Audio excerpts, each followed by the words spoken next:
আমি আমি গিয়ে আবার আবার কথা বলে ব্যবস্থা করতেছি। আমরা কথা বলে আমি আমি কিছু পানি নেওয়ার ব্যবস্থা করতেছি, বাকিটা দেখতেছি।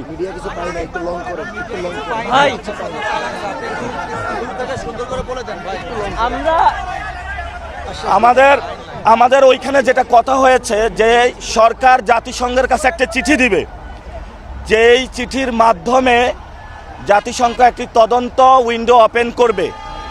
আইন শৃঙ্খলা বাহিনী যেই তদন্তটা করেছে সে জায়গায় আমরা ফুল ট্রাস্ট রাখতে পারছি না, এবং সরকারের উচিত ছিল এতদিনের মধ্যে আমাদের এই বিচারটা বুঝিয়ে দেওয়া। যেহেতু বুঝিয়ে দেয় নাই, রাতের আধারে রাজপথে আমাদের নেমে আসতে আমরা বাধ্য হয়েছি। এই জন্য অনেকে অনেক কথা বলে, মিসগাইড চেষ্টা করবে।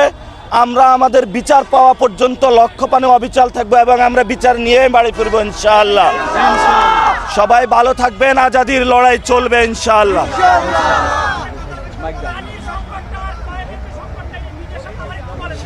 আচ্ছা, যেটা হয়েছে ওইখানে ওসমান হাদি ভাইয়ের ওয়াইফ আছেন, জাবের আছেন, জুমা আছেন, অনেকে আছেন। ওইখানে পানির ব্যবস্থা তারা নাই, তারা পানি খাইতে পারতেছে না।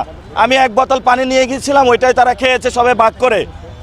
ওইখানে তাদের মশা ঘিরে রেখেছে, প্রচণ্ড মশা। আমি বলছি কয়েলের ব্যবস্থা করুন, তারা করে নাই। এবং তারা অ্যাডোমাসের কথা বলেছি, সেটাও করে নাই তারা। তো আমরা সরকারকে আহ্বান জানাবো, তাদেরকে আপনারা পানির ব্যবস্থা করে দিন, খাবারের ব্যবস্থা করে দিন।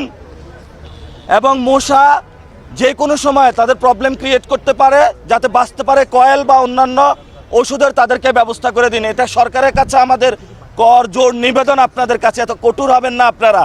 হাদি ভাইয়ের ওয়াইফকে সম্মান করা রাষ্ট্রীয়ভাবে আপনাদের দায়িত্ব এবং কর্তব্যের মধ্যে পড়ে।